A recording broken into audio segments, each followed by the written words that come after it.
अगर क्वेश्चन आता है फाइनेंशियल डिस्ट्रेस तो आराम से बोलेंगे डिस्ट्रेस का मतलब है कि अगर कंपनी अगर लगातार पैसा नहीं दे पाती है, ऑब्लिगेशन नहीं चुका पाती है, क्रेडिटर तो कंपनी को डिस्ट्रेस होता है। इस डिस्ट्रेस से मीट करने के लिए लंबे समय के लिए कंपनी को फिक्स एसेट बेचना पड़ता है। अगर फिक्स एसेट से भी अगर काम नहीं चला बेचने के बाद तो कंपनी को सॉल्वेंट करना पड़ता है। Financial distress and financial insolvency. अब हम फर्स्ट कंसेप्ट करते हैं इस वीडियो का। The first concept is the concept 12, role of finance executive और रोल ऑफ सीएफओ। ध्यान से, जब हम फाइनेंस एग्जीक्यूटिव की बात करते हैं तो अपन लोग सबसे पहले समझते हैं कि फाइनेंस एग्जीक्यूटिव क्या होता है। वह एग्जीक्यूटिव, वह एम्प्लॉय, वह पर्सन जो फाइनेंस पर नजर रखता है, फाइनेंस पर नजर रखता है और उसकी ऑप्टिमम यूटिलाइजेशन के लिए कटिबद्ध है, कमिटेड है। इस फाइनेंस एग्जीक्यूटिव के नाम बदलते रहते हैं लेकिन रोल सेम होता है। कई कंपनी इसको सीएफओ कहती है, कई कंपनी इसको डीएफओ कहती है। सीएफओ बोले तो चीफ फाइनेंशियल ऑफिसर, डीएफओ बोले तो director finance. So the very simple, ओ के बारे में मत सोचिएगा, कुछ भी समझ लीजिए। डीएफ बोलते हैं, सीएफओ बोलते हैं, फाइनेंशियल कंट्रोलर बोलते हैं कई जगह। सो इसके नाम अपने अनुसार कोई भी कुछ भी रख सकता है, लेकिन अपन लोग अगर फाइनेंस एग्जीक्यूटिव बोलते हैं ना तो इसका मतलब होता है कि वह व्यक्ति जो फाइनेंस को प्रोक्योरमेंट से लेके यूटिलाइजेशन के ऊपर ध्यान रखते हुए मैक्सिमम यूज करने के लिए कटिबद्ध है, कमिटेड है। So finance executive has a great role to play in the modern financial management. आज के युग में फाइनेंशियल एग्जीक्यूटिव का ग्रेट रोल है इन फाइनेंशियल मैनेजमेंट और इसीलिए आप इस विज्ञान का, साइंस का अध्ययन कर रहे हैं। In modern financial management, name of financial executive is changing like anything. Somewhere it is a chief financial officer, somewhere it is a director finance. However, their main role remain same, यानी इनका role almost same ही होता है. Today, the role of chief financial officer is no longer confined to the accounting, financial reporting, and just a person to create the data. No. आज इनका काम सिर्फ accounting में या फाइनेंशियल रिपोर्टिंग में नहीं है, आज ये रिस्क की मैनेजमेंट करते हैं। It is about being a strategic business partner of the company. Liberalisations, deregulation and globalisation has increased significance of CFO. तो आपने ये समझा कि जो व्यक्ति फाइनेंस के ऊपर कड़ी नज़र रखते हुए ऑप्टिमम यूज के बारे में सोचता है और प्रयत्न करता है, वो सीएफओ, चीफ फाइनेंशियल ऑफिसर के नाम से या डायरेक्टर फाइनेंस के नाम से जाना जाता है। आज सीएफओ का रोल सिर्फ अकाउंटिंग के लिए नहीं है, रिपोर्ट प्रिपरेशन के लिए नहीं है, बल्कि रिस्क मैनेजमेंट के लिए है। और आज मोबिलाइजेशन के ज़माना में, ग्लोबलाइजेशन के ज़माना में आज सीएफओ का सिग्निफिकेंस काफ़ी बढ़ गया है. It has been increased like anything. आप अंडरलाइन कीजिएगा, आपके पास क्लास नोट है, पहले मैं पढ़ देता हूं और अंडरलाइन क्या करना है लिखना है. Finance executive has a great role to play in a modern financial management. सिर्फ अंडरलाइन कीजिएगा ग्रेट रोल। फिर आगे बढ़ते हैं। In modern financial management name of financial executive is changing. आप अंडरलाइन कीजिएगा changing, like CFO chief financial officer and director finance. आगे देखिएगा, however the role and functions remain same. Today the role of chief financial officer or CFO is no longer confined to accounting, financial reporting. Underline कीजिएगा accounting, financial and reporting, but risk management. Underline कीजिएगा but risk management. अब आगे चल रहा है, it is being a strategic business partner of the companies. आगे underline करना है आपको, पहले पढ़ लीजिए। Liberalisation, deregulation and globalisation has increase the significance of CFO। पूरी लाइन को अंडरलाइन कर दीजिए। Deregulation, globalisation has increase the significance, पूरा का पूरा अंडरलाइन कर दीजिए। अब आप बोलेंगे कि आज के युग में What is your exact role? एक चीफ फाइनेंशियल ऑफिसर CFO का क्या रोल हो सकता है? Finance executive of an organisation play करता है very important role in the companies goal, policies and financial success. क्या है? Goals, policies and financial successes. Goal, policies and financial successes में CFO का बहुत बड़ा रोल होता है। वो अपनी बात चेयरमैन के सामने एंड सीनियर मैनेजमेंट के सामने बिंदास तरीका से करता है, और आज के युग में CFO को बिना कॉन्फिडेंस लिए हुए आप निर्णय नहीं ले सकते। इतना बड़ा रोल है CFO का। मैं आपको ये केस स्टडीज बता देता हूँ। ये है जनाब CFO ऑफ इन्फोसिस। ये CFO थे इन्फोसिस के लिए। अब मैनेजमेंट से बाहर निकाल करके इनको, विशाल सिक्का को कंपनी का CEO बनाया, और उस दौरान विशाल सिक्का साहब ने इजराइल की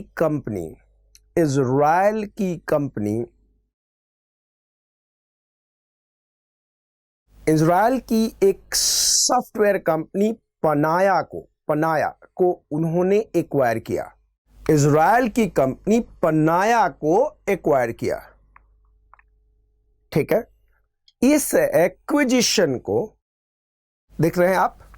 टॉप मैनेजमेंट विशाल सिक्का acquired the Panaya company with a $200 million, और उस कंपनी को, जो कंपनी बैंकरप्सी के कगार पे थी, उसकी फाइनेंस यानी लिक्विडिटी यानी ब्लड ऑफ द बिजनेस को राजीव बंसल ने समझा, और उसने, राजीव बंसल ने ऑब्जेक्शन किया। नहीं होगा, ये कंपनी के लिए अच्छा नहीं है, ये कंपनी की पॉलिसीज के लिए अच्छा नहीं है, ये कंपनी के गोल के लिए अच्छा नहीं है, ये कंपनी के इन्फोसिस के फाइनेंशियल सक्सेस के लिए बढ़िया नहीं है, और उसने ऑब्जेक्शन करी। तो ये ऑब्जेक्शन बहुत जबरदस्त रहा। Of course Rajiv Bansal is a friend of mine, and he studied from St. Jewish College, Calcutta. और जब दिल्ली में थे तो it was very frequent meeting, so I know that guy very well, very ethical, can't compromise, and as a CFO he stood by. ध्यान से सुनिएगा, आज जो CFO है वो सिंपल चेयरमैन का एक पपेट बन के नहीं है। उसको पता है कि मैं कंपनी के लिए हूँ और कंपनी मेरे लिए है, और कंपनी फर्स्ट की पॉलिसी लेके चलने वाले CFO बहुत सारे हैं। आपको भी ऐसे ही बनना है। इसीलिए फाइनेंशियल मैनेजमेंट में रोल ऑफ फाइनेंस एग्जीक्यूटिव आपको पढ़ाया जा रहा है। हाँ, कंपेंसेशन में राजीव बंसल को निकाल दिया गया और कंपेंसेशन में 18 करोड़ का कंपेंसेशन दिया गया फॉर लीविंग जॉब, यानी जॉब छोड़ने के 18 करोड़ रुपए दिए गए। उनके कन्फ्लिक्ट भी हुए बाद में। अभी रिसेंटली 2019 में वो केस भी जीते एंड कोर्ट ने ऑर्डर दिया कि राजीव बंसल को इमीडिएट पेमेंट दिया जाए बाय इन्फोसिस। तो देखिएगा, आज का फाइनेंस एग्जीक्यूटिव का रोल पॉलिसी में है, गोल में है, फाइनेंशियल सक्सेसेस में है। तो मेन तरह से देखा जाए कि फाइनेंशियल जो एग्जीक्यूटिव है या सीएफओ है, उसका रोल क्या है, तो सीएफओ का रोल मेनली 2 है। एक है ट्रेजरर का रोल और दूसरा है कंट्रोलर का रोल। तो the 2 specific role of financial officer और फाइनेंशियल एग्जीक्यूटिव और चीफ फाइनेंशियल ऑफिसर और डायरेक्टर फाइनेंस, और ये रोल है ट्रेजरर का एंड कंट्रोलर का, ट्रेजरर का एंड कंट्रोलर का, ट्रेजरर का एंड कंट्रोलर का। अब ये एक रोल आता है ट्रेजरर का। क्या है? ट्रेजरर का। मेरी बात समझ रहे हैं ना? ये है ट्रेजरर। अब आप समझिए, ट्रेजर का मतलब क्या होता है? ट्रेजर का क्या मतलब होता है? ट्रेजर का मतलब होता है खजाना। ये है खजाना, ये पूरा का पूरा खजाना है। तो राजीव बंसल का रोल क्या है? राजीव बंसल का रोल था इस खजाना को मैनेज करना। यानी 2 रोल देखिएगा, मैनेज करना को तो हम बाद में कंट्रोलर की कैपेसिटी में भी देख सकते हैं। मेन उनका रोल था कि इस ट्रेजर को बढ़ाया कैसे जाए, यही ट्रेजरर का रोल है। इस खजाने को बढ़ाया कैसे जाए। देखिएगा, खजाना खजाना खजाना, इस खजाना को बढ़ाया कैसे जाए, इस धन दौलत संपदा को बढ़ाया कैसे जाए। So this is a role as a treasurer. तो उसको देखना है जल्दी से जल्दी पैसा आए, लेट से लेट पैसा जाए, और सारी चीज़ों को देखते हुए उसका ध्यान हो कि कितना खजाना बढ़ रहा है। ये खजाना बढ़ना चाहिए, ये खजाना बढ़ना चाहिए, बढ़ना चाहिए हर जगह से खजाना। Treasurer treasurer treasurer treasurer treasurer का रोल है उसका। अब ध्यान से देखिएगा, बाद में आपको बताऊंगा भी।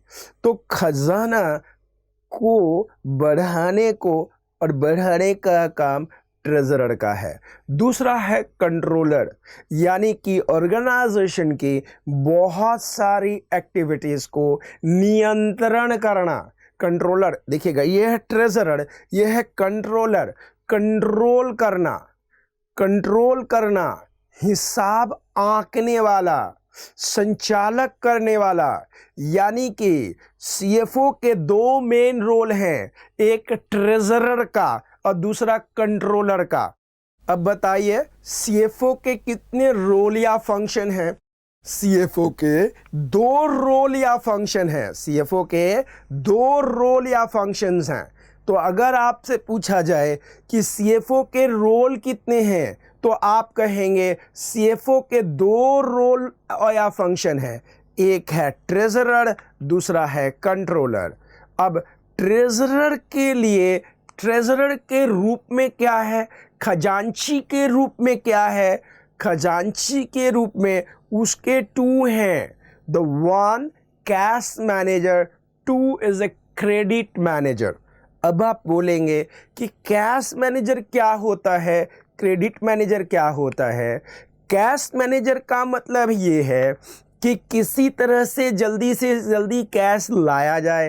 क्रेडिट मैनेजर का मतलब होता है कि किसी तरह से क्रेडिट को मैनेज किया जाए। अब क्रेडिट मैनेजमेंट में 2 बातें आ गई। क्रेडिट मैनेजमेंट में डेटर का भी मैनेजमेंट है एंड क्रेडिटर का भी मैनेजमेंट है। रादर जो चीफ फाइनेंशियल, देखिएगा थोड़ा सा मैं आपको ट्रेजरी समझाते समय मैं बैंक में लेके जा रहा हूं। हालांकि जब मैं कैश मैनेजमेंट कराऊंगा तो इस एग्जाम्पल को फिर से लूंगा। बैंक में आप देखिएगा सबसे बड़ा जो डिपार्टमेंट होता है वो ट्रेजरी होता है। तो जो बैंक का जो ट्रेजरी का हेड होता है उसका एक ही फंक्शन होता है कि खजाना को कैसे बढ़ाया जाए, कैसे मैनेज किया जाए। तो क्या करता है, वो इमीडिएटली जितना भी पैसा आया, सपोज 100 रुपया आया, तो 100 रुपया में वो बाकी को मैनेज करता है और मान लो 20% वो क्या करता है, क्रेडिट डिपार्टमेंट को भेज देता है कि तुम क्रेडिट दो, यानी कि तुम बैंक फाइनेंस करो, यानी तुम लोगों को पैसा दो। क्योंकि बैंक का कैश कैसे मैनेज होगा? दो ही तरीके हैं, या तो इंडस्ट्रियलिस्ट को लोन दो, इंटरेस्ट कमाओ, या इन्वेस्ट करो। इन्वेस्ट कुछ भी हो सकता है, बॉन्ड में हो सकता है, ट्रेजरी बॉन्ड, गवर्नमेंट के बॉन्ड में हो सकता है, प्राइवेट कंपनी के शेयर खरीदने में हो सकता है, या कुछ भी हो सकता है। तो आप बोलेंगे क्या बैंक शेयर खरीदती है? हाँ, बिल्कुल खरीदती है। क्यों नहीं खरीदती है? Bank buys the share boss. तो आप कहेंगे कि सर, अगर मान लिया जाए कि बैंक ने एक कंपनी का शेयर खरीद लिया और ज़्यादा शेयर खरीद लिया, तो उस कंपनी में बैंक का अधिकार हो जाएगा। यस, क्यों नहीं होगा? अगर वो कंपनी दिवालिया हो गई और बैंक जो है, बैंक के पास शेयर है, और तो बैंक क्यों नहीं क्लेम कर सकता है? It's like any other person. मैं बैंक का इसलिए एग्जांपल लेता हूं क्योंकि जब आप बैंक जाते हैं तो ट्रेजरी आप बहुत जगह लिखे हुए पढ़ते हैं।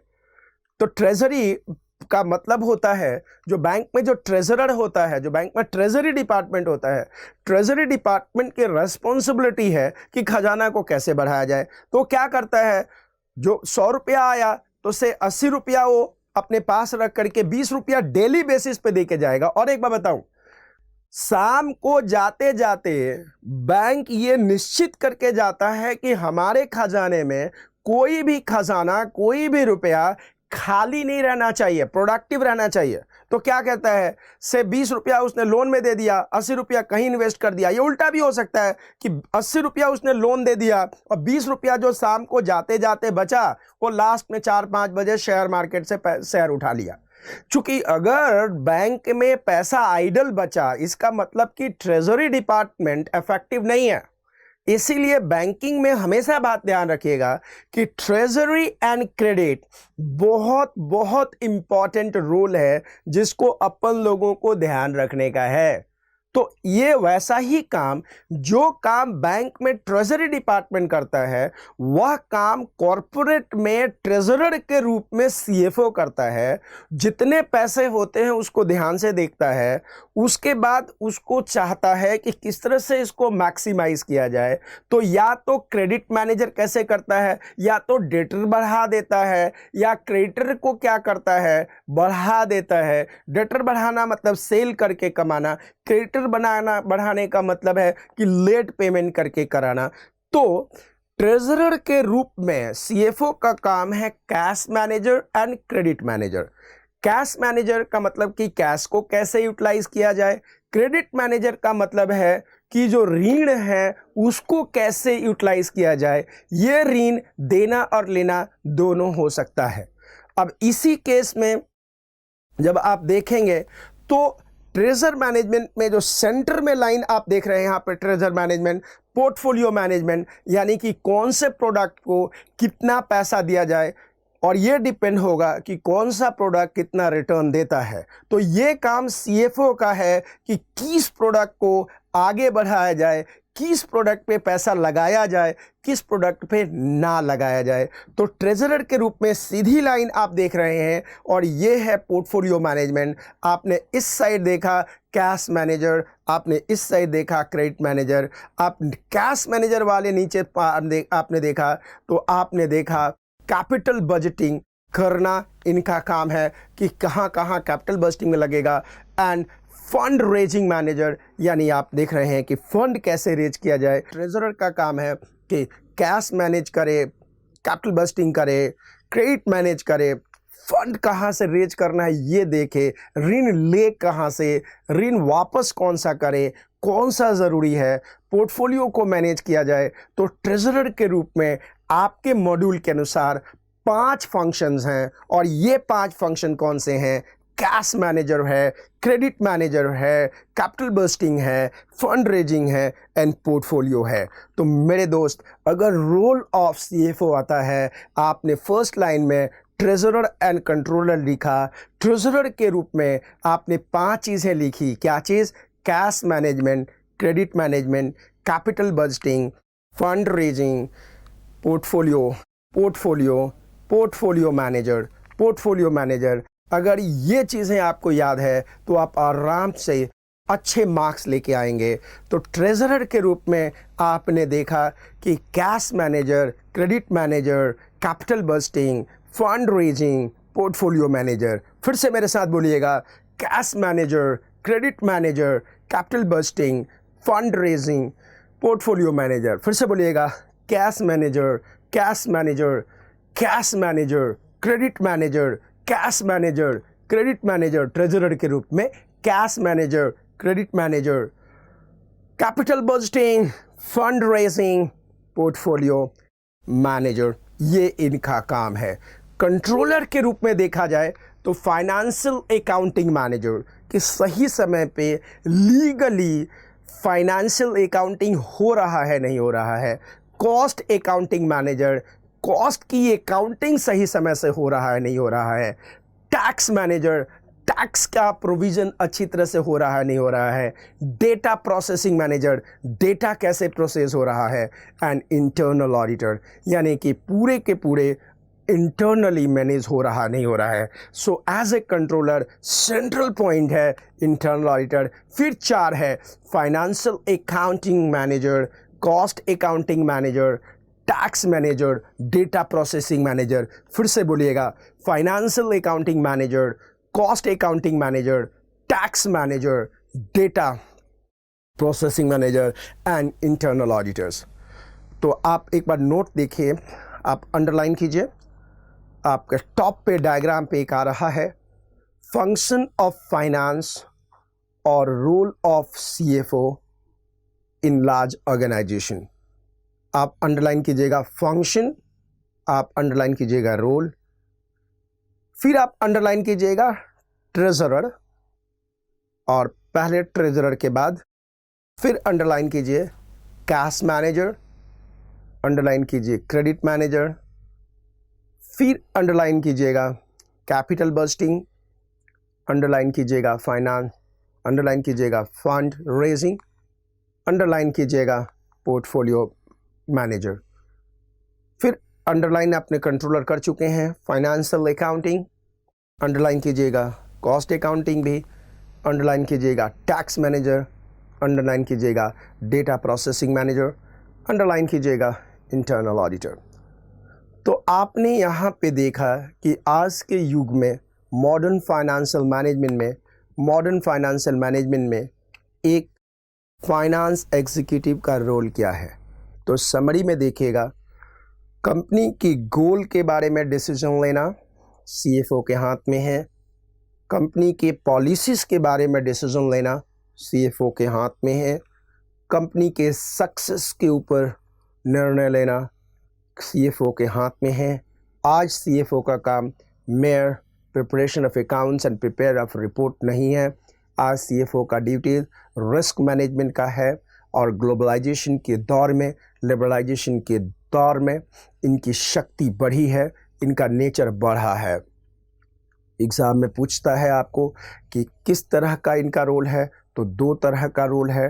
ट्रेजरी का रोल है, कंट्रोलर का रोल है। ट्रेजरी में इनके 5 रोल है।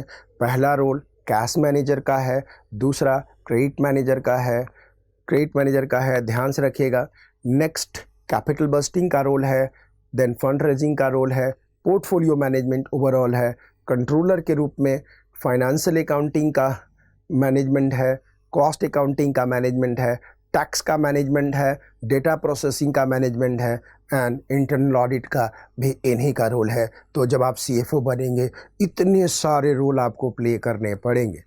दोस्तों, अगर राजीव बंसल के एग्जाम्पल से सीएफओ का रोल आपको क्लियर हो गया और डिसीजन और स्टैंड क्लियर हो गया, ट्रेजरी एंड कंट्रोलर के बारे में आपको समझ में आया, तो आपके ऊपर एक कर्ज है कि आप एनी टाइम क्लास के बारे में ज़रूर अपने दोस्तों को बताएंगे। Thank you very much. अब ऑप्टिमम कैश को डिसाइड कैसे किया जाए, कितना रखा जाए, कैसे ना रखा जाए, इसके लिए मॉडल बन के आए, और अपन लोगों के पास 2 मॉडल हैं। that is one model is known as J. Baumol model, William J Baumol model, और दूसरा बन के आया Miller dash ORR cash management model. जो बॉमल मॉडल आया वो 1952 में था एंड जो मिलर OR कैश मॉडल आया वो 1966 में था। ये दोनों कैश मॉडल ये बात बताते हैं कि आपको मिनिमम कितना पैसा कंपनी में रखना चाहिए ताकि डे टू डे काम डिस्टर्ब ना हो। अब हम सबसे पहले कैश मैनेजमेंट मॉडल में, ये वीडियो थोड़ा लंबा होगा, इस कंसेप्ट में हम J Baumol economic order quantity model करेंगे एंड कंसेप्ट 5 में, नॉट वीडियो, कंसेप्ट 5 में हम Miller OR cash management model करेंगे, हम करेंगे, राइट। अब हम सबसे पहले यहां कहते हैं William J Baumol's economic order quantity model. ये मॉडल ठीक उसी प्रकार से है जिस प्रकार से आप कॉस्टिंग में EOQ मॉडल करके आप आए हैं। ये कहता है मिनिमम कैश कितना होना चाहिए। मिनिमम कैश निकालने के लिए जे बॉमल मॉडल की तरह आपको एक फॉर्मूला यूज करना पड़ेगा, C = square root 2U × P/S। वहां पे क्या पढ़ते थे 2AO/C। यहाँ पे वर्ड चेंज हुए हैं बट बाकी सब बिल्कुल सेम है। इकोनॉमिक ऑर्डर क्वांटिटी से लिंक कर देते हैं।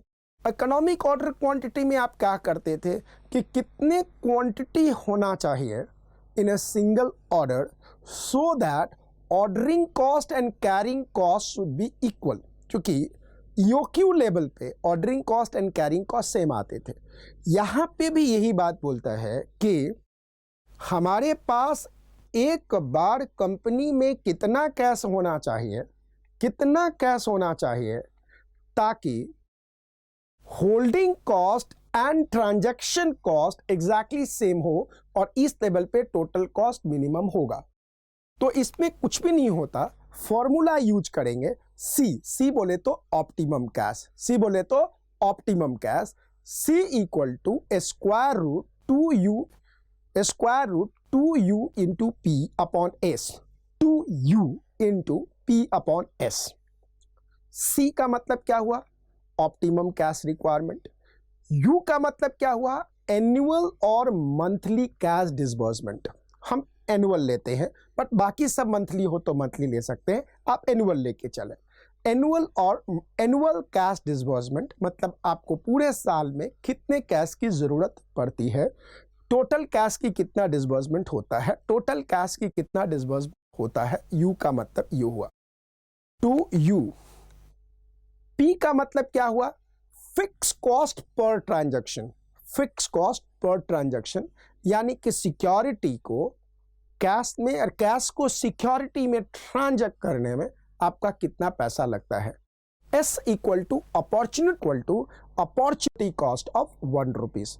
तो जब हम फॉर्मूला निकालते हैं, लगाते हैं C = square root 2U × P/S, तो जो अमाउंट निकल के आता है that becomes the optimum cash to be required at a time in the industry. 2 आपको पता है, C optimum cash, 2 you know, U का मतलब है total cash required per annum to be disbursed, P का मतलब है simple transaction cost per transaction and S का मतलब है opportunity cost of holding 1 rupees. इस फॉर्मूले से जो अमाउंट निकल के आता है that is the optimum cash requirements. So ये आपको ध्यान रखना है। अब आप इसी चीज को मैं आपको एक ग्राफ के थ्रू समझा रहा हूं। एक ग्राफ है, आप देखिएगा, ये है एक्स एक्सिस, ये है एक्स एक्सिस और ये है वाई एक्सिस। देख रहे हैं आप? अब देखिए पूरे स्क्रीन पे आपका डायग्राम आ रहा है। एक्स एक्सिस पे आ रहा है optimum cash balance and Y axis पे आ रहा है कॉस। 45 डिग्री पे एक लाइन निकल के जा रहा है, आप देखिए 45 डिग्री पे, और इसका नाम है होल्डिंग। ठीक है, अब बहुत सिंपल सी बात देखिएगा, ये होल्डिंग अब बिल्कुल कॉस से एक सटा हुआ नीचे की तरफ लाइन आ रहा है, और this is called transaction cost. This is called transaction cost. अब holding cost and transaction cost के बीच, holding cost and transaction cost एक जगह इंटरसेक्ट कर रहा है। देखिए नीचे से एक्स एक्सिस से उसको कनेक्ट कीजिए, जो वो वहां पे जो is the label of the cash where the carrying cost or opportunity cost and transaction cost are the minimum. अब आगे, the carrying cost refer to the cost of holding cash, namely the interest foregone on the marketable securities. The transaction cost refer to the cost involved in getting the marketable security converted into cash. आराम से समझ गए आप, underline करने की कोई जरूरत नहीं, आप आराम से लिख सकते हैं। This happens when the firm falls short of cash and has to sell the security resulting into clerical, brokerage, registration and other cost. तो ये ट्रांजैक्शन कॉस्ट में क्लैरिकल कॉस्ट इंक्लूड होता है, ब्रोकरेज कॉस्ट होता है, रजिस्ट्रेशन एंड अदर कॉस्ट होता है। इसको अंडरलाइन कर लीजिएगा। फिर फॉर्मूला लिखा है, इसको जरूर देखिएगा underline. C equal to square root 2U into P upon S।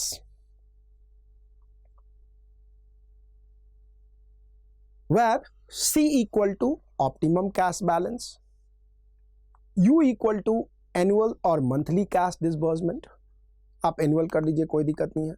P equal to fix cost per transaction, S equal to opportunity cost of 1 rupees.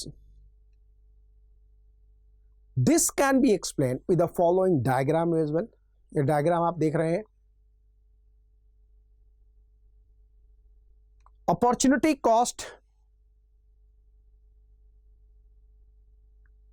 optimum cash balance x axis पे है, y axis पे cost है, 45 degree पे holding cost है, और आप देख रहे हैं कि जितना आप ज़्यादा बढ़ाओगे उतना ही ट्रांजैक्शन कॉस्ट, आप देख रहे हो इनमें कि आप जब ज़्यादा बार आप उसको कन्वर्ट करोगे तो ज़्यादा बार ट्रांजैक्शन कॉस्ट लगेगा। एक बार सेंटर पॉइंट है, आप डायग्राम देख रहे हैं। The model is based on the following assumption. You Q के फॉलोइंग एजम्पशंस हैं। कई बार आपके एग्जाम में सेपरेट क्वेश्चन आ सकता है कि जे बॉमल मॉडल का एजम्पशन क्या है। इनके 4 एजम्पशन है, ये बिल्कुल वही एजम्पशन है जो आपने EOQ में पढ़े होंगे। This model is based on the following assumption. Cash needs of the firm are known with certainty. Second assumption है the cash is used uniformly over a period of time. Cash is used uniformly over a period of time and it is also known with the certainty. Third है the holding cost is known and it is constant यानी fixed per unit होता है। And 4 है the transaction cost also remain constant। यानी आपको इस चारों को अंडरलाइन कर लीजिएगा, आप बिल्कुल EOQ से कनेक्ट कीजिएगा। उसमें कॉस्ट पर यूनिट होल्डिंग पता होता था, carrying cost per unit per annum पता होता था, वही 2 है। यूनिफॉर्म मतलब वहाँ आप देखते होंगे कि हर ऑर्डर में उतना ही क्वांटिटी जाएगा, ये एजम्पशन है, और सबका परचेज प्राइस सेम रहेगा, डिस्काउंट से चेंज नहीं होगा। आपने EOQ में पढ़ा होगा, बिल्कुल वही एजम्पशन है। Cash needs of the firm are known with the certainty. Cash is used uniformly over a period of time and it is also known with the certainty. And of course holding cost is fixed and the transaction cost is fixed. तो मुझे लगता है कि जे Baumol model अगर आपके exam में आ गया, assumption इसके ऊपर आ गया, तो आप आराम से लिख सकते हैं। अगर आप लिखने लायक बन गए तो आप अपने दोस्तों को ज़रूर बताइएगा एनी टाइम क्लास के बारे में। अब हम इसी में दूसरा मॉडल हम पढ़ रहे हैं, दूसरा ऑप्टिमम कैश मॉडल के लिए पढ़ रहे हैं। ऑप्टिमम कैश क्या होगा? ये है Miller ORR cash management model 1966 में आया। देखिएगा, Miller ORR cash management model, देखिएगा ये इसको हम लोग कंट्रोल, हम इसको एक और नाम से बुला सकते हैं, and that we call control limit models. क्या कह सकते हैं? Control limit model. Miller OR model को समझने के लिए Miller OR cash management model को Miller ORR cash management model को समझने के लिए इस मॉडल को देखिए। इस मॉडल पे एक्स एक्सिस पे लिखा है टाइम और वाई एक्सिस पे लिखा है कंट्रोल। क्या है? Control limit. कंट्रोल लिमिट में देखिए वो स्टेजेस ऑफ कैश दिया है, बिल्कुल नीचे देखिए 0 है, उसके बाद Z है, उसके बाद H है। मतलब क्या है? बिजनेस की दुनिया में कब कितना कैश आएगा, कब कितना कॉस्ट जाएगा, ये बहुत अनप्रेडिक्टेबल है। इसके पॉसिबिलिटीज बहुत सारे हैं, ये सर्टेन नहीं माना जा सकता। तो Miller ORR cash management model में लिमिट को टॉप मॉडल यानी कैश लिमिट की टॉप मॉडल उसने H रखा है। देखिए H दिख रहा है आपको टॉप में। नीचे आइए तो Z है। Z का मतलब ये रिटर्न पॉइंट है, ये Z लेवल रखा है कैश का, और बिल्कुल नीचे ये रखा है क्या चीज? Zero balance. ये मॉडल कंट्रोल मॉडल है। कंट्रोल मॉडल क्या कहता है? ध्यान से देखिएगा। हमारी कंपनी के अंदर हमारे बैंक अकाउंट में, अब यहां से देखिएगा, फाइनेंशियल मैनेजर को यह डिसाइड करना पड़ेगा कि मेरा मैक्सिमम लिमिट H इतना है एंड मिनिमम लिमिट 0 इतना है एंड रिटर्निंग पॉइंट की इतना रहना चाहिए, आइडियली Z इतना है। वो डिसाइड करेगा फाइनेंशियल मैनेजमेंट। H कितना होना चाहिए? That's the highest limit we can have. Z यानी कि ये हमारे पास एक आइडियल बैलेंस है, और नीचे 0, ये 0 बैलेंस है। 0 तो 0 है, आप सबको पता ही होगा। यहाँ में से कई लोग जब शहर में पढ़ने जाते होंगे तो बटुए में कई बार ये 0 बैलेंस रहता है। पता नहीं आपका हो ना हो, लेकिन आज भी मेरे पॉकेट में 0 बैलेंस होता है। मैं बटुआ निकालता हूं तो बटुए में 0 पैसा ही निकलता है। फिर बाजू वाला जो साथ तो बोलता है तेरे पास पैसे हैं क्या, ऐसा पूछना पड़ता है, राइट। सो 0 बैलेंस तो आपको पता ही होगा, 0 मतलब कुछ भी नहीं रहा। तो जो टोटल जो कैश है आपके एक कंपनी में, उसका एक देखना है क्या है। अब अगर हमने देखा कि हमारी जो टोटल कैश लिमिट है वो H पे आ गई है, एक एग्जांपल ले रहा हूं।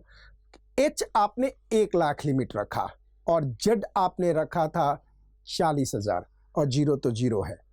तो जैसे ही आपने देखा कि 1 लाख की लिमिट पकड़ गई, 1 लाख की लिमिट हो गई, 1 लाख की क्या हो गई?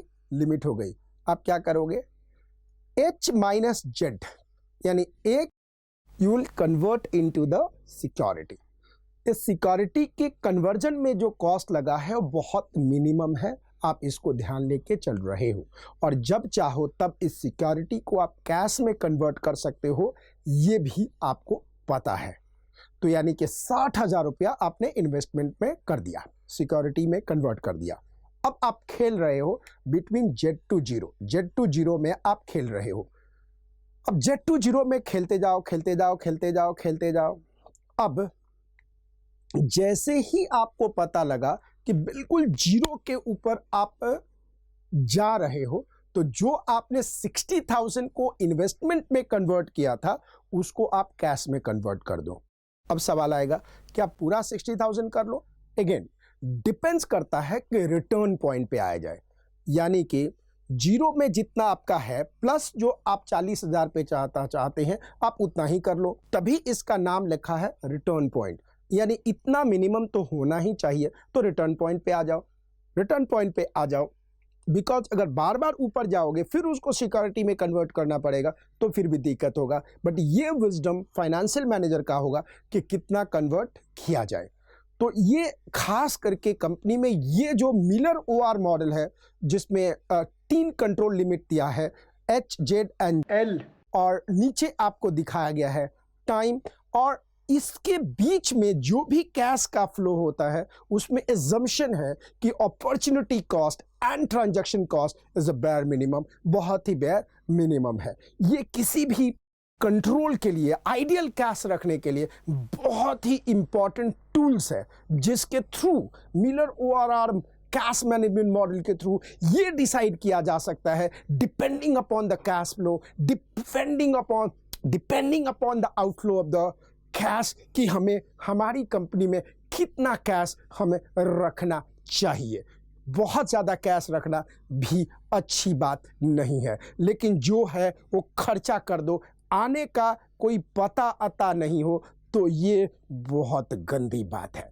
तो ये मिलर ओआरआर कैश मॉडल बताता है कि आपके कंपनी में लिमिट कितना होना चाहिए कैश रखने के लिए। आपकी कंपनी में ये पता हो जाना चाहिए कि आप एच हाईएस्ट लिमिट पे पहुंच गए हो, अब आपको ये पैसा नहीं रखना चाहिए। तो एच माइनस जेड जो बैलेंस निकलता है उसको सिक्योरिटी में इन्वेस्ट कर देना चाहिए, ताकि एक जगह वो पार्क हो गया, देन जेड से एल के बीच में खेलना चाहिए, और फिर लगता है कि एल पे पहुंचने वाले हो तो आपको इमीडिएटली फिर से क्या करना चाहिए, जो सिक्योरिटी आपने कन्वर्ट किया था उसको कैश में कन्वर्ट कर देना चाहिए, ताकि लिक्विडिटी पोजीशन पे किसी भी तरह का आंच ना आए, किसी भी तरह का प्रॉब्लम ना आए, किसी तरह का कैश हिंड्रेंसेस ना आए, किसी तरह का कैश का प्रॉब्लम ना आए।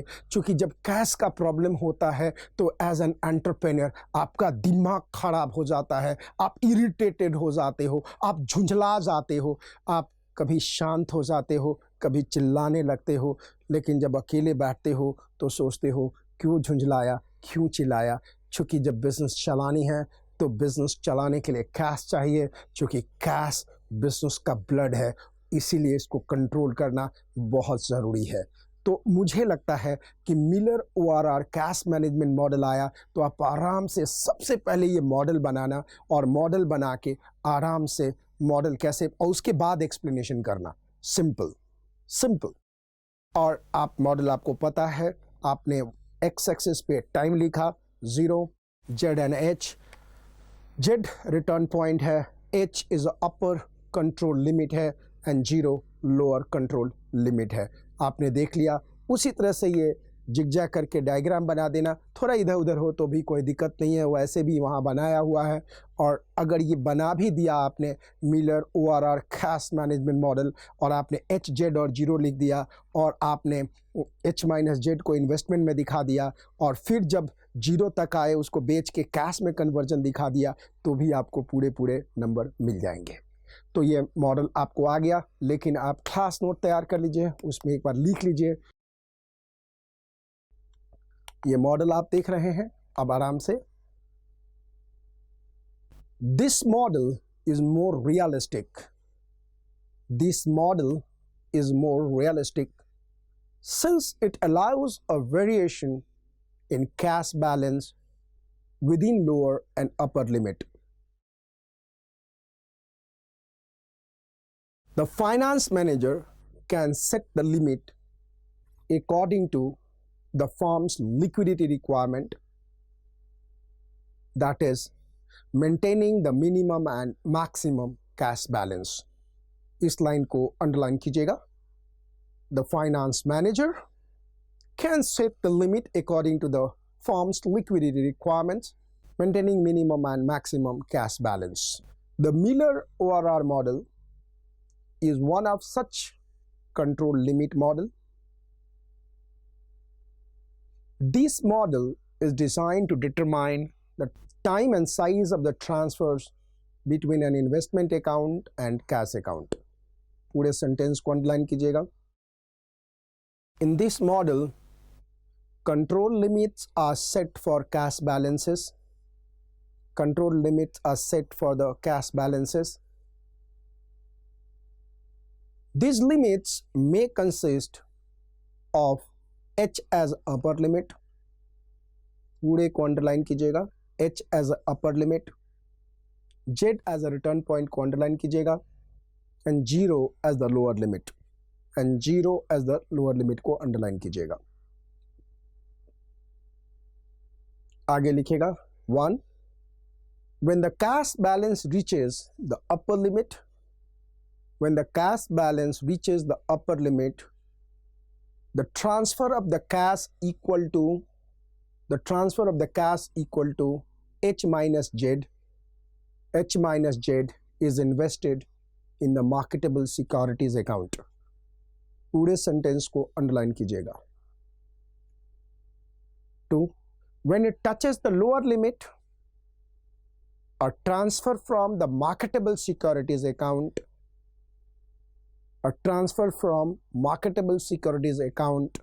to cash account is made। When it touches the lower limit, a transfer from marketable securities account to cash account is made। Third point है, during the period when the cash stays between the h and z and 0, high and low limit, no transaction between the cash and marketable securities account is made। अब इस chapter का ये आखिरी video है और ये video है financial management theory, financial management chapter, scope and objective of financial management, concept covered, concept 16, financial management and accounting, concept 17, agency problem and agency cost। दो कंसेप्ट इसके अंदर है और पहला है financial management and accounting. Financial management and accounting में क्या अंतर है? देखिएगा, फाइनेंशियल मैनेजमेंट एंड अकाउंटिंग में 3 अंतर है और इस 3 को हम लोग कॉलम में समझेंगे। Column 1, column 2, column 3। कॉलम 1 है बेस, कॉलम 2 देखते हैं accounting and column 3 financial management. पहला बेस है इनपुट आउटपुट। क्या है? Input output. अब अकाउंटिंग में लिखना है, क्या लिखेंगे? Accounting is prepared first so it is input. Simple. दूसरा कॉलम है फाइनेंशियल मैनेजमेंट, तो आप लिखेंगे financial management uses accounting as input, यानी कि अकाउंट्स पहले बनता है और उसको यूज किया जाता है फाइनेंशियल मैनेजमेंट में। तो पहला बेस आपने क्या लिखा? Input output. याद करने की जरूरत नहीं है, 12th क्लास से आपको याद है। तो फाइनेंशियल मैनेजमेंट एंड अकाउंटिंग में डिफरेंस आता है। तो पहला क्या है? Input output. क्या है? Input output. Accounting is prepared first and financial management uses accounting as a input. दूसरा प्रिंसिपल, सिद्धांत। Accounting accrual basis, financial management cash basis. Accounting accrual basis, financial management cash basis. Third है end versus beginning. End versus beginning देखिएगा, where accounting is end, financial management begin from the point where the accounting ends। accounting में where accounting ends, financial management में end of the accounting is the beginning of the financial management। तो आपको 3 चीजें रखनी है base में, input output, principle, end versus beginning. अगर ये 3 वर्ड, अगर बेस भी याद है तो आगे आप लिख देंगे। बेस क्या है? फिर से बोलिएगा, input output, principle, ends versus beginning. फिर से बोलिएगा, input output, principle, ends versus beginning. फिर से input output, principle, ends versus beginning. क्या है? Input output, principle, ends versus beginning. फिर से input output, principle, ends versus beginning. Input output, principle, ends versus beginning. अब आपको financial accounting and financial management में अंतर समझ में आ गया तो और एग्ज़ाम में लिखने लायक हो गए तो प्लीज़ आप दोस्तों को एनी टाइम क्लास के बारे में ज़रूर बोलें। You are my asset. अब हम करते हैं इसी वीडियो में next concept, concept 17, agencies problem and agency cost. अब यहाँ पे देखिएगा एजेंसी का मतलब क्या होता है। आप एजेंसी का मतलब समझते हैं कि वो डाबर का एजेंसी लिया, वो डाबर का एजेंसी ले लिया उसने, यूनिलीवर का एजेंसी ले लिया उसने, केरोसिन का एजेंसी ले लिया। वह एजेंसी गलत है। मतलब वह जो है सही होगा, लेकिन यहाँ पे एजेंसी का मतलब वह नहीं है। यहाँ पे एजेंसी का मतलब कुछ और है। अब आप कहेंगे कि एजेंसी का मतलब यहाँ पे क्या है, ध्यान से सुनिएगा। यहाँ पे कहता है एजेंसी को आप ज़्यादा समझेंगे जब हम यहाँ पे एजेंसी को एजेंसी ना कह के एजेंट कहें। क्या कहें? एजेंट कहें। क्या कहें? एजेंट कहें। अब एक छोटी सी बात है, आप as a CFO Mukesh Ambani का ज्वाइन करेंगे। ये मुकेश अंबानी है और ये आप क्या है? CFO हैं किसके? रिलायंस इंडस्ट्रीज़ के। तो यहाँ पे ये कंसेप्ट कहता है कि आप एजेंट हैं किसके? रिलायंस इंडस्ट्रीज़ के। क्या है? आप एजेंट हैं। किसके एजेंट हैं? रिलायंस इंडस्ट्रीज़ के एजेंट हैं। आपको सुनने में बुरा लग रहा है, हम एजेंट थोड़ी। अब देखिए, बुरा मत मानिए, आपके अंदर निगेटिव परसेप्शन है एजेंट के बारे में। आर्मी का एजेंट लोग देखने का ना, ज़बरदस्त है 007, ध्यान से। तो आप as a CFO Reliance Industries के एजेंट हैं, तो इनडायरेक्टली जो इनके चेयरमैन लोग हैं उनके आप एजेंट हैं। मतलब मुकेश अंबानी के एजेंट हैं। हाँ, यस, बिल्कुल, कंट्रोलर के आप एजेंट हैं। तो इनमें कई बार गैप होता है। अब जो इनका जो थॉट है मुकेश भाई का, वो बिल्कुल अलग है। जो CFO आप है तो बिल्कुल अलग है। तो यहाँ पे इस रिलेशन को एजेंसी रिलेशनशिप दिखाया गया है। तो जो हमारा जो टॉप मैनेजमेंट है वो डेली इंटरफेयर तो करता नहीं है। एवरी डे आपके काम में उंगली तो करता नहीं है। एवरी डे आपको तो बोलता नहीं है ये करो ये करो ये करो। खास करके जो बहुत बड़ी, देखिए, अगर पार्टनरशिप फॉर्म है या प्रोप्राइटरशिप फॉर्म है या बहुत छोटी कंपनी है तो लाला हर दिन आगे बढ़ जाता है।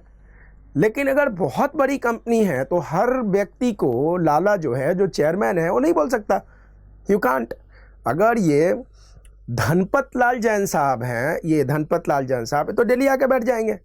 ये धनपत लाल जी डेली बन जाएंगे, ये करो ये करो। फिर आपके कंप्यूटर में झाँक के बोले क्या कर रहे हो, आपके पास काम नहीं है, ऐसे बोलेंगे आपको, है ना। फिर आप मोबाइल देखते रहोगे तो वो भी देख लेंगे, ये देख लेंगे ना। या कई बार क्या होता है, नीचे छुपा के मूवी रखते हो, कोई नहीं है तो आराम से देखते रहते हो, हेडफोन तो लगा ही हुआ है, आराम से देखते रहते हो।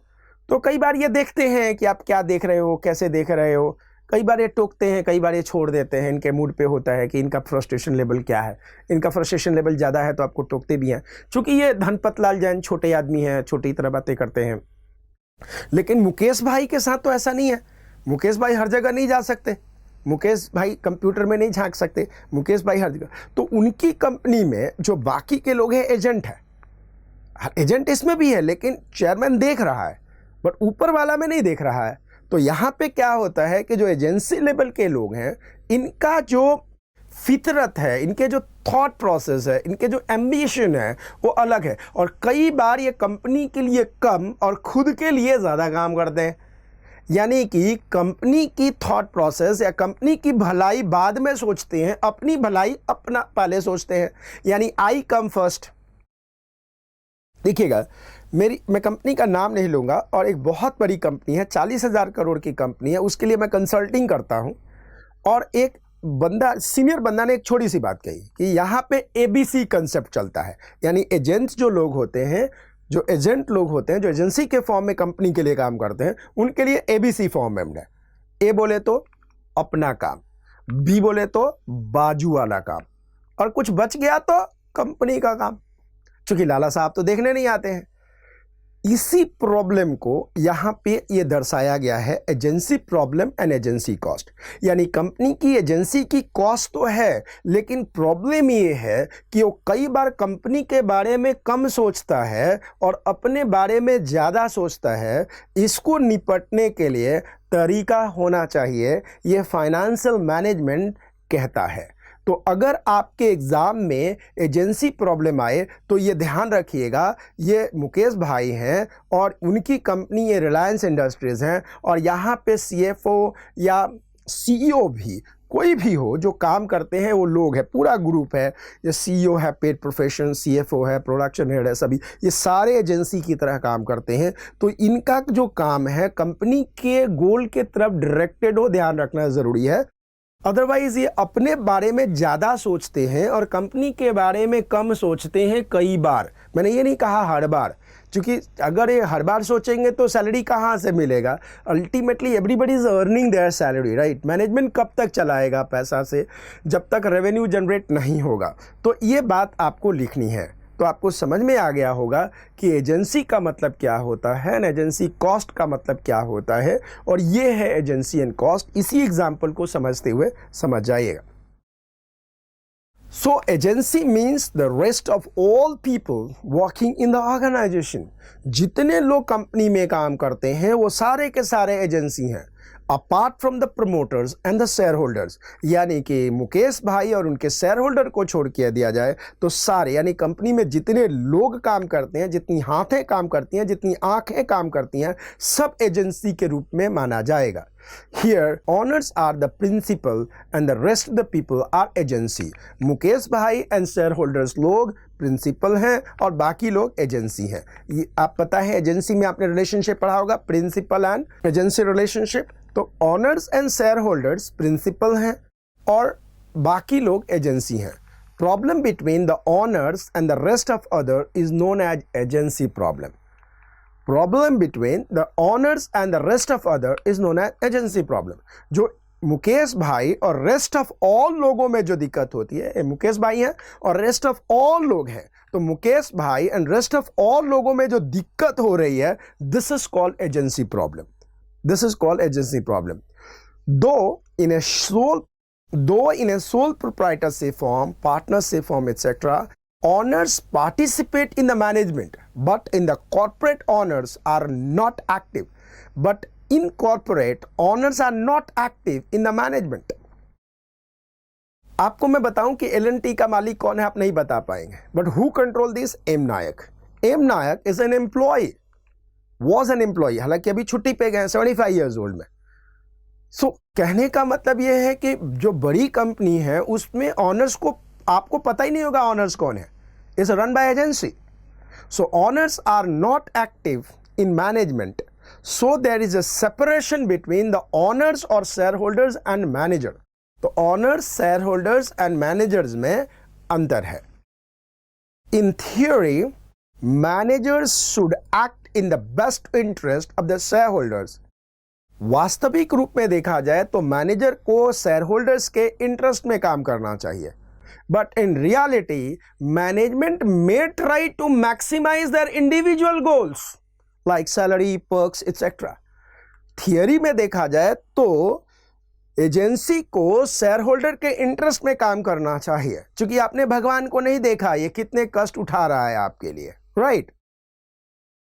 लेकिन आमतौर पे देखा गया है कि जो एजेंसी के लोग होते हैं उनका अपना इंटरेस्ट बड़ा हो जाता है।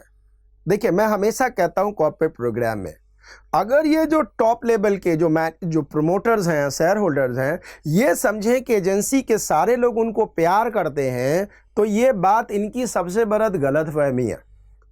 90% लोग जो नीचे काम करते हैं इनके बारे में जो फीलिंग रखते हैं ना, बड़ी अजीब सी होती है।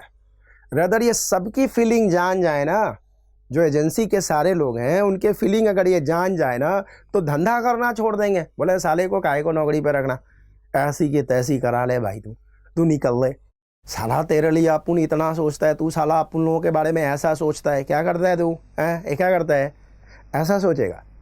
इसीलिए मैं कहता हूँ, कई लोग बोलते हैं अपन के प्रोग्राम में, राठौड़ साहब, मेरे को पता होना चाहिए कि कौन मेरे बारे में क्या सोचता है।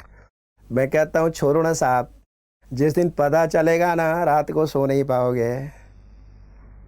अरे भाई साहब, जब यहाँ पे राम को कोई नहीं छोड़ते, कृष्णा को नहीं छोड़ते, अपनी नज़र से जज करते हैं, तो भाई सिर्फ एक कंपनी का मालिक है, कंपनी का प्रमोटर है, कंपनी का शेयर होल्डर है। कई को समझने का है कि एजेंसी के दिल में आपके लिए कौन सा विचार चल रहा है, ये बिल्कुल नहीं सोचने का। कौन के सोचे है थारों को कोई मतलब नहीं है, थारे के बारे में क्या सोचे है वही मतलब है। खुश हो जाने का है, बात खत्म है, बरोबर है। कोई भी अपन अपनों के कंपनी में ही क्लियर बात बोलता है, एकदम क्लियर बात बोलते हैं। क्या बोलते हैं? जिसका जितना दाना पानी है ना उतना दिन रहेगा। इसलिए अगर हमारी कंपनी में कोई बोलता है ना कि सर सोचता हूँ निकल जाऊँ, तो मैं एक ही बार बोलता हूँ ठीक है जी जाइए, चूँकि मैं मान के चलता हूँ कि ये दाना पानी उतने ही दिन तक था। और एक बात और सोचता हूँ, जो व्यक्ति मेरा लाइफ से गया इसका मतलब वो व्यक्ति मेरे जीवन में एग्जिस्ट नहीं करता। मोदी साहब कहते हैं ना 110 करोड़ लोग, पता नहीं कितना है मेरे को, उतने लोगों को मैं नहीं जानता। उसमें से वो बंदा चला, उसमें वो बंदा चला गया, मैं उसको नहीं जानते हैं। थोड़ा देर के लिए दिक्कत होता है, बिकॉज आप किसी के साथ रहते हो, थोड़ा सा अफेक्शन तो होने का है ना। बट प्रिंसिपल लोगों को, इन लोगों को एक बार ध्यान से सोचने का है कि एजेंसी का मैक्सिमम लोग ना अपने भला के बारे में सोचता है। भाई साहब, कॉरपोरेट में 5-5 हज़ार रुपया में कंपनी के लोगों को छोड़ते हुए देखा है। तो ये जो है ना, ये प्रॉब्लम है, एजेंसी कॉस्ट प्रॉब्लम है, बहुत तगड़ो प्रॉब्लम है। एक बात ध्यान रखियो भाइयों,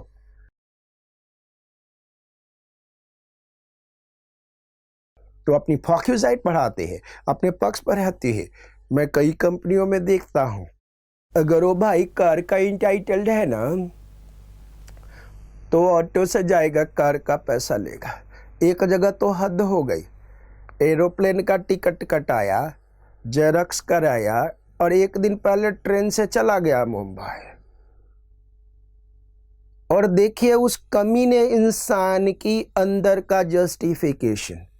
जब मैंने उससे पूछा, तब मैं भी एजेंसी का ही पार्ट था, मैं नौकरी करता था।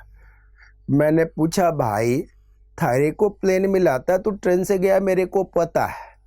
बोला ठीक है ना सर, मंडे का था, मैंने संडे को चला गया, ट्रेन में तो अपनी मैंने कष्ट उठाया ना। बोला भाई ये गलत जस्टिफिकेशन है। जस्टिफिकेशन तो साहब कुत्ता भी दे दे कि मैं क्यों भौंकता हूँ, जस्टिफिकेशन कुत्ता भी दे दे हल चलती गाड़ी के पीछे मैं क्यों भागता हूँ। और मैं भी उस समय एजेंसी का ही पार्ट था, नौकरी करता था। मैंने कहा भाई साहब जो तू जस्टिफिकेशन देवे है ना, हमारे दिमाग में ना जाए, क्योंकि कंपनी आपको फ्लाइट का पैसा देती है ताकि आप बिल्कुल फ्रेश रहो और कंपनी का इमेज क्रिएट हो कि कंपनी अपने एग्जीक्यूटिव को फ्लाइट से भेजती है। और सच बताऊं, उस दिन इतनी शर्मिंदगी हुई मुझे, बिकॉज बॉम्बे का क्लाइंट फ़ोन करके पूछा, साहब which flight number is, because my car will go to pick him up, और हाथ में वो लगा के पकतकती रहेगा। अब भाई साहब को मैं क्या बोलूं कि स्टेशन पे गए हैं, आप स्टेशन पे जाइए। कई बार एजेंसी के लोग इस भावना को नहीं समझ पाते जो प्रमोटर सोचता है, और फिर बोलेंगे कि प्रमोटर गलत है, मैं अपने बारे में सही हूँ, मैंने कष्ट लिया। बे भाई थारे कष्ट का कंपनी को कोई लेनो देनो नहीं। कंपनी की इमेज की तुमने तो जो लगा दी वो लगा दी। भाई साहब इस बात को अच्छी तरह से समझना कि agency problem bloody always exist, ये रहता ही रहता है। क्योंकि कई लोग हैं उनकी अपनी थॉट प्रोसेस अपनी चलती है। तो अगर प्रमोटर वो सोचता है कि एजेंसी के हर लोग उसको इक्वली प्यार करेंगे, ऐसा नहीं है, ऐसा नहीं है। कई लोग हैं एजेंसी में जो उसको वैसे ही ट्रीट करते हैं प्रमोटर को जैसे प्रमोटर समझता है, लेकिन मैक्सिमम लोग आपको मिलेंगे जिनकी थॉट प्रोसेस, उनकी अपनी सैलरी, उनकी अपने पर्क्स, अपने उनके बेनिफिट पे रुक जाता है। सो इन अ nutshell, agency problem is the chances that managers may place personal goal ahead of the goal of the honours. थोड़े से शब्दों में कहा जाए तो एजेंसी प्रॉब्लम का मतलब है कि कंपनी के एम्प्लॉयज़ अपने पर्सनल गोल को कंपनी के गोल से ऊपर रखते हैं, अपने पर्सनल फ़ायदा को कंपनी के फ़ायदा से अलग ऊपर रखते हैं, और यही प्रॉब्लम ऑफ एजेंसी है और यही एजेंसी प्रॉब्लम है। एजेंसी देखिएगा, agency problem lead to the agency cost. जब एजेंसी प्रॉब्लम होता है तो एजेंसी कॉस्ट होता है। आप देखेंगे इन्फोसिस के केस में राजीव बंसल ने, विशाल सिक्का ने कंपनी को एक्वायर किया, इजरायली सॉफ्टवेयर कंपनीज को। सीएफओ भी कहने का मतलब जो राजीव बंसल था वो भी एजेंसी का पार्ट है, but he reacted, he said no it will not, नहीं चलेगा। आप विश्वास करेंगे पूरे वर्ल्ड में एथिकल लोगों का सर्वे हुआ तो उसमें अकाउंट्स के लोग को ही फर्स्ट अवार्ड मिला, क्योंकि वो कंपनी को अपनी कंपनी समझते हैं और क्योंकि वो काम करते हैं शेयर होल्डर्स के इंटरेस्ट में।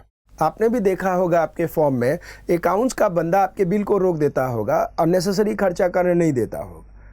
तो ये हमारी फितरत है अकाउंट्स के लोगों की, फाइनेंस के लोगों की, कि they always try to maximise the share holders wealth, but maximum people I have seen they try to maximise their own wealth. So agency problem lead करता है, और विशाल सिक्का ने 17.5 करोड़ के कंपनसेशन देकर के राजीव बंसल से छुटकारा पाया। आप विश्वास करेंगे पर्सनल गोल कितना बड़ा होता है। इन्फोसिस ने विशाल सिक्का के दौरान $150 मिलियन का कंपनसेशन दिया एम्प्लॉय को कंपनी छोड़ने के लिए। जब नारायण मूर्ति को पता चला 6 मंथ के बाद, तब तक $50 मिलियन की कंपनसेशन दे दी गई थी। तो नारायण मूर्ति ने कहा कि विशाल सिक्का जी आप भी जाइए, और फिर कंपनी को कंपनी ने ऑर्डर किया कि हम नहीं देंगे। राजीव बंसल ने कंपनी के साथ लड़ा, दोगे क्यों नहीं। फिर इन्फोसिस ने राजीव बंसल के ऊपर केस किया कि जो तुमको दिया है तुम वापस दो, क्योंकि ज़्यादा गया है। राजीव बंसल ने आर्बिट्रेशन में, जब कंपनी के लिए ये राजीव बंसल लड़ सकता है तो खुद के लिए भी लड़ सकता है, लड़ा, इन्फोसिस हारा और इसको कोर्ट ने ऑर्डर दिया कि पैसा दो। ये है बॉस इन एजेंसी कॉस्ट। ऐसे ऐसे एजेंसी कॉस्ट ऑनर होते हैं। हाँ, ये बात अलग है कि नारायण मूर्ति ने विशाल सिक्का को कहा गेट लॉस्ट, गेट आउट, निकाल दिया, क्योंकि लोग ऐसे हैं, एजेंसी के लोग ऐसे हैं जिनका अपना इंटरेस्ट। क्योंकि राजीव बंसल ने एक ही बात कहा था कि इस एक्विजिशन में जो टॉप के लोग, इनडायरेक्टली विशाल सिक्का, उनका इंटरेस्ट था, इसलिए वो कंपनी एक्वायर करी जा रही है। रदर अगर इन्फोसिस नहीं ली होती पनाया सॉफ्टवेयर को, इजरायली फर्म को, तो कंपनी बैंकरप्ट हो गई होती, कंपनी खत्म हो गई होती। राजीव बंसल को लगा नहीं। So I am not saying, I am not a जज टू गिव अ डिक्लेरेशन, मैं जज नहीं हूं। मैं आपके लिए केस स्टडीज फिल करता हूं कि एजेंसी प्रॉब्लम का मतलब क्या होता है, एजेंसी कॉस्ट का क्या मतलब होता है। लोग जब अपने लिए काम करते हैं तो कंपनी की इंटरेस्ट पीछे हो जाती है, शेयर होल्डर की इंटरेस्ट पीछे हो जाती है, अपनी इंटरेस्ट पहले हो जाती है, और उसकी जो कॉस्ट लगाते हैं वो एजेंसी कॉस्ट है। Yes, now 17.53 crore will be given to Rajeev Bansal because he fought the case, and the court ने साफ कहा कि हाँ भैया पैसा देना पड़ेगा। So agency cost is the additional cost borne by the share holders. तो ये जो 18 करोड़ है बिना किसी काम का राजीव बंसल को कंपनी देगा। Agency cost is the additional cost borne by the share holders. Agency cost is the additional cost borne by the share holders to monitor the manager and control their behavior as to maximize the shareholder wealth. Generally, agency costs are of the 4 type. Agency पे पर जो cost आता है, monitoring cost आता है, bonding cost आता है, opportunity cost आता है, स्ट्रक्चरिंग कॉस्ट आता है। सो मॉनिटर में खर्च आता है एजेंसी को, बॉन्डिंग क्रिएट करने में खर्च आता है, अपॉर्चुनिटी कॉस्ट भी होता है अगर उसने काम नहीं किया तो क्या होगा। बिकॉज मैं हमेशा अपनी कंपनी में एक काम करता हूँ, अगर आप ऑफिस आए हैं और आप एक पीसी पे बैठे हैं और आप काम नहीं कर रहे हैं तो इसका मतलब है कि आपके जगह कोई और होता, उसको काम करने से आपने रोक दिया। तो if somebody is not fruitful, the person should go. आप 1 महीना दे दो, 2 महीना दे दो, 3 महीना, 4 दे, 4, इससे ज़्यादा आप नहीं दे सकते। The person has to go. because you are stopping your company to progress. There's always opportunity cost in terms of agency. So अगर आपसे पूछा जाए कि एजेंसी कॉस्ट कितने तरह के होते हैं तो आप बोलेंगे 4 तरह के होते हैं: monitoring cost, bonding cost, opportunity cost and structuring cost. अब सवाल आता है कि how can you address the agency problem. आप एजेंसी के प्रॉब्लम को किस तरह से आप एड्रेस कर सकते हो। देखिएगा, एजेंसी प्रॉब्लम, इसके पहले कि हम हाउ कैन यू एड्रेस, आप किस तरह से एड्रेस कर सकते हो। देखिएगा, एड्रेस करने के agency problem between the managers and share holder can be addressed if the interest of the managers are align to the interest of the share holders. अगर जितने लोग हैं इनके इंटरेस्ट को अलाइन कर दिया जाए मुकेश भाई के इंटरेस्ट से, तो नेचुरली क्या होगा, एजेंसी प्रॉब्लम सॉल्व हो जाएगा, बिकॉज सबकी डायरेक्शन एक हो जाएगी। मैं हमेशा एक बात बोलता हूँ, जब डायरेक्शन सही होना तो प्रॉब्लम नहीं होगा, कोई कॉस्ट नहीं होगा। आपने त्रिशूल देखे हैं क्या? ये त्रिशूल देख रहे हैं आप, शंकर बाबा का, भोले बाबा का, भोलेनाथ का, जय शंभो। महादेव का ये त्रिशूल कहता है कि ब्रह्मा विष्णु महेश तीनों एक ही दिशा में चलते हैं तो ये सृष्टि चलता है। अगर ब्रह्मा कहीं और जाए, विष्णु कहीं और जाए और महेश कहीं और जाए तो ये दुनिया नहीं चलेगी। ठीक उसी प्रकार से इस त्रिशूल में 2 हैं, शेयर होल्डर्स एंड एजेंसी। अगर दोनों की दिशा एक हो जाए तो एजेंसी कॉस्ट कम हो जाएगा, एजेंसी प्रॉब्लम खत्म हो जाएगा। सो there have been इनको इशू करने के 3 तरीके हैं, जो तीनों तरीका आपके साथ में शेयर करता हूं। 1 2 3। 1 बेस, देन नोट्स। पहला है लिंक प्रॉफिट। लिंक प्रॉफिट यानी कि एजेंसी के कॉस्ट को प्रॉफिट से जोड़ दो। दूसरा है मैक्सिमाइजेशन ऑन स्टॉक, यानी कि कंपनी के लोगों का रेम्यूनरेशन कंपनी के शेयर के मार्केट प्राइस से जोड़ दो। तीसरा है monitoring. Effective monitoring can be done, कौन क्या कर रहा है, कैसे कर रहा है। कंट्रोलिंग एंड मॉनिटरिंग होना जरूरी है। आप किसी भी व्यक्ति को बिंदास छोड़ दोगे ना तो काम करना छोड़ देगा, कंट्रोल करना छोड़ दोगे तो कंट्रोल होना बंद हो जाएगा। मॉनिटरिंग होना बहुत ज़रूरी है, बहुत ज़रूरी है। मैं तो मैनेजमेंट को कहता हूं तुम देखो ना देखो, लेकिन रिपोर्ट आना बहुत ज़रूरी है। तो अगर पूछा जाए कि हाउ टू एड्रेस, तो 3 है: link profit, link price, share price and monitoring. LMM, link profit, maximisation stock price and monitoring. अब आप अंडरलाइन कर लीजिए। तो आपको अब तक agency problem and agency cost का मतलब समझ में आ गया होगा। और अब आप देखते हैं कि आपके पास क्लास नोट है, क्लास नोट में देखिए और अंडरलाइन करते जाइए। Agency means rest of all people working in organization apart from promoters and shareholders. Underline कीजिएगा, apart from promoters and shareholders, and underline कीजिएगा rest of all people working in the organization. अब ध्यान से देखिएगा, here owners are principal and the rest of the people are agency. तो underline कीजिएगा owners, principal, rest of the people and agency.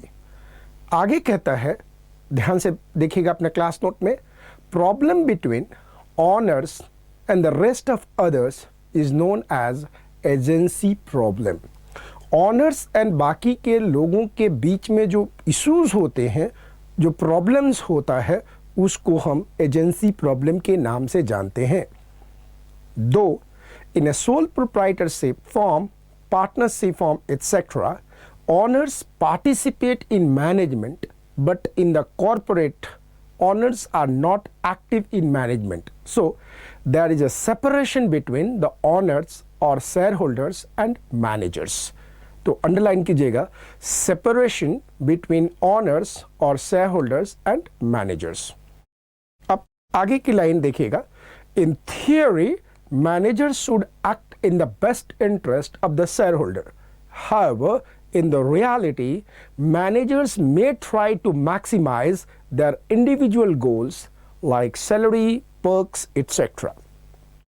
Underline कीजिएगा, best interest of shareholders और फिर underline कीजिएगा, managers may try to maximise their individual goals like salary, perks etcetera.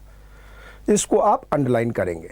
So in the nutshell, अगर ध्यान से देखा जाए, agency problem is the chances that the manager may place personal goal ahead of the goal of honours. तो ये main है line, underline कीजिएगा, personal goal ahead of the goal of honours. यानी कि जो एजेंसी है अपने निजी गोल को ऑनर्स के गोल से आगे समझ जाएगा, आगे समझने लगता है, और वहीं से एजेंसी प्रॉब्लम शुरुआत होती है। Agency problems leads to the agency cost. Agency का प्रॉब्लम कंपनी की कॉस्ट को और एजेंसी की कॉस्ट को बढ़ा देता है। Let's take the example, Rajeev Bansal के केस में, जो इन्फोसिस का केस था, जब उन्होंने इजराइल के कंपनी को लेने से मना किया तो विशाल सीका ने उनको एबनॉर्मली बहुत ज़्यादा कंपेंसेशन दे करके सेटल करने की कोशिश करी, बहुत ज़्यादा। जब पनाया को लिया जा रहा था तो राजीव बंसल ने ना कहा, तो एजेंसी कॉस्ट क्या हुआ, कंपनी की परवाह किए बिना ही राजीव बंसल को विशाल सीका ने 17.5 करोड़ का कंपेंसेशन दिया, और that was equal to 24 month salary. जब नारायण मूर्ति जो ऑनर थे, देखिएगा, Vishal Sikka agency, Rajiv Bansal agency, owners Narayana Murthy. जब नारायण मूर्ति को पता लगा कि बॉस, कंपनी ने राजीव बंसल की तरह मुंह बंद करने के लिए $150 मिलियन की कमिटमेंट करी है कंपेंसेशन पेमेंट करने के लिए, आउट ऑफ दैट $50 मिलियन की पेमेंट हो चुकी है। अब देखिए एजेंसी कॉस्ट कितना जबरदस्त पड़ रहा है कंपनी के लिए। नारायण मूर्ति ने कहा कि नहीं दिया जाएगा, और नारायण मूर्ति ने यह भी कहा कि जो लोगों को दिया गया है पैसा वापस मांगा जाए, चूंकि ये एजेंसी कॉस्ट ज्यादा है। ये बात दूसरी है कि राजीव बंसल ने केस कर दिया आर्बिट्रेशन में कि देने की बात तो छोड़ो, जो बाकी का प्रॉमिस किए वो भी देना पड़ेगा, और कोर्ट ने जजमेंट दिया कि राजीव बंसल को पूरा पेमेंट मिलना चाहिए। तो देखिएगा, इस तरह से जब एजेंसी का अपना इंटरेस्ट कंपनी के इंटरेस्ट से ज़्यादा होने लगता है तो कंपनी की कॉस्ट एजेंसी के कॉस्ट के रूप में बढ़ जाती है। तो problem leads to agency cost. आगे देखिएगा, agency cost is the additional cost borne by the share holders to monitor the manager and control their behavior as to maximize the shareholders wealth। तो अंडरलाइन कीजिएगा, additional cost borne by the share holders. आगे देखिएगा, agency cost are of the 4 types. अगर आपके exam में question आएगा कि agency cost कितनी तरह के होते हैं, तो आप बोलेंगे agency cost are of the 4 types. 1 monitoring, 2 agency cost. Agency cost आप सामने देख रहे हैं, agency cost, monitoring, bonding, opportunity, structuring. Monitoring मतलब मॉनिटर करने में खर्चा लगता है, बॉन्डिंग आपस में सही तरीके से रहें उसमें खर्चा लगता है। देखिए, खर्चा का मतलब पैसा ही नहीं है, अगर कंपनी के टॉप मैनेजर को लोगों में यूनाइट होने का पाठ पढ़ाना पड़ता है बार बार, वो भी कंपनी का खर्चा है। अपॉर्चुनिटी कॉस्ट, जिस समय में उनको अच्छा काम करना चाहिए था नहीं किया, ये भी कंपनी का खर्चा है। स्ट्रक्चरिंग, सो एजेंसी कॉस्ट 4 तरह के हो रहे हैं, monitoring cost, bonding cost, opportunity cost, structuring cost. फिर से बोलिएगा, monitoring cost, bonding cost, opportunity cost, structuring cost. अब आगे का लाइन देखिएगा, addressing the agency problem. Agency problem को कैसे एड्रेस किया जाए, how can it be addressed? तो अंडरलाइन कीजिएगा, agency problem between the managers and share holder can be addressed if the interest of the managers are aligned to the interest of the share holders. देखिएगा, अगर interest company में जोड़ दिया जाए और company के ग्रोथ के साथ एजेंसी का ग्रोथ होगा, अगर ये बात समझ में आ जाए तो नेचुरली एजेंसी का प्रॉब्लम सॉल्व हो जाएगा। हालांकि it is very easy to say but very tough to do. ये कहना बहुत आसान है, क्योंकि मेरा पर्सनल अनुभव है, कॉर्पोरेट में लोग 5-5 हज़ार रुपये के लिए नौकरी छोड़ते हैं और कंपनी की बांस करके रख देते हैं। तो ये कहना बहुत आसान है कि कंपनी के लिए जियो, कंपनी के लिए मरो, कंपनी के लिए सब कुछ करो। It's very easy to say but very difficult to do. क्या आप लाइन लिख सकते हैं? बिल्कुल लिख सकते हैं। बांस वाली लाइन नहीं लिखेंगे बट बाकी वाली लाइन आप बिल्कुल लिख सकते हैं। मैं हमेशा एक बात कहता हूँ, मैं अपने कॉर्पोरेट में भी बात कहता हूँ, अपनी कंपनी में भी ये बात कहता हूँ कि जितना दाना पानी लिखा है उतना ही हम रह पाएंगे, लेकिन जितना दिन रहें इज्जत से रहें, आराम से रहें, रेस्पेक्ट से रहें, ये बात सही है। रदर मैं कई बार ऑनर्स को भी बोलता हूं कि अगर आप सोचते हो कि आपका एम्प्लॉय आपको भगवान समझता है तो इस गलतफहमी में मत रहना। आपके पीछे आपका मजाक उड़ाता है, और मजाक उड़ाए कोई फर्क नहीं पड़ता। आपको अपनी कंपनी से रखना चाहिए, मतलब इससे आगे कुछ नहीं। आप पर्सनल भगवान बनने के लिए पैदा नहीं हुए हैं। इस दुनिया में और इस भारतवर्ष में ऐसे लोग हैं कि उनका काम हो जाए तो आप भगवान हैं, उनका काम नहीं हुआ तो आप शैतान हैं, आप मर जाएं वो बद्दुआएं देंगे। तो इसलिए मैं हमेशा बात कहता हूं कि इस तरह की आइडियोलॉजी की बहुत बड़ी बात नहीं होनी चाहिए। It shouldn't be like that. You are the owner of the company, you're giving the employment of people, so the people should love you, people should talk with God. No, sorry. You should enjoy your work. आपको अपने काम में मजा लेना चाहिए, आनंद लेना चाहिए, बस। Don't expect people that people should take as a God and something blah blah blah. No, because you become a subject matter to discuss. Because I'm sitting with so many employees where I discuss about their feeling about their bosses, about the chairman, about the promoters. And in India, I always say promoters deserve more respect, more respect. Most of the times, the people say businessmen are chore. आप गांव में जाइए, छोटे छोटे लोगों को बोले businessman चोर है, इतना बड़ा पैसा कमाया मतलब चोरी करके बनाया होगा। साहब जब बिजनेस खड़ा करते हो ना तो कितना दर्द होता है, कहाँ कहाँ दर्द होता है, ये तो उसी को पता होगा जिसने बिजनेस खड़ा किया है। सो एनीवे, ये बातें थोड़ी दिल की हो गई, छोड़िए इस बातों को। लेकिन ये बात बड़ा आइडियलिज्म की है कि कंपनी का हर एम्प्लॉय का विजन कंपनी के साथ कनेक्ट हो जाए। मैं ये नहीं कहता हूँ कि किसी का नहीं होता है। Like me when I was working for the company, अगर मेरे सर बोल देते, अगर मेरे सुप्रीम बॉस बोल देते कि तुम्हें ये करना है, तो हम नहीं पूछते थे कि क्यों, हम बोलते थे करना है तो करना है। That's a very simple point. अगर एड्रेस करने का कि एजेंसी प्रॉब्लम कैसे सॉल्व हो, तो एक सिंपल तरीका है कि कंपनी का मोटिव इंडिविजुअल के मोटिव से अलाइन होना चाहिए, इंडिविजुअल का मोटिव कंपनी के मोटिव से अलाइन होना चाहिए, पर्सनल गोल कंपनी के गोल से मैच होना चाहिए, तो एजेंसी का प्रॉब्लम का इशू खत्म हो जाएगा। However, the following effort have been made to address these issues. ये 3 हैं। अगर ये 3 आपको याद है तो आप आराम से लिख सकते हैं। आप अंडरलाइन कीजिएगा। लिंक टू प्रॉफिट, दूसरा है मैक्सिमाइजेशन ऑफ स्टॉक, और तीसरा है मॉनिटरिंग। लिंक टू प्रॉफिट का अंडरलाइन कीजिएगा। Managerial compensation is link to the profit of the company to some extent and also with the long term objective of the company. तो underline कीजिएगा, compensation link to the profit. तो employ का compensation है वो profit से link कर दीजिएगा, तो ये ज़्यादा अच्छा रहेगा। मैक्सिमाइजेशन ऑफ स्टॉक, अब अंडरलाइन कीजिएगा, employ is also design to address the issue with the underlying assumption that maximisation of stock price is the objective of the investors. ये अंडरलाइन कीजिएगा कि मैक्सिमाइजेशन ऑफ जो शेयर प्राइस हो ज़्यादा होना चाहिए, तो अंडरलाइन कीजिएगा maximisation of the stock price is the objective of the investor. Next है monitoring, that is effective monitoring can be done.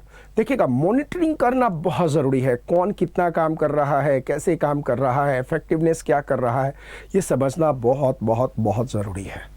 तो मुझे लगता है कि अब एजेंसी एंड एजेंसी कॉस्ट आपको अच्छी तरह से समझ में आ गया। अब अगर एजेंसी एंड एजेंसी कॉस्ट आपको अच्छी तरह से समझ में आ गया, तो गुरुदक्षिणा के रूप में आपके पास एक कर्ज है। दोस्तों को एनी टाइम क्लास के बारे में ज़रूर बताएं। अगर आप बताएंगे तभी होगा, वरना नहीं होगा। Okay, so thank you very much, God bless you, दिल से।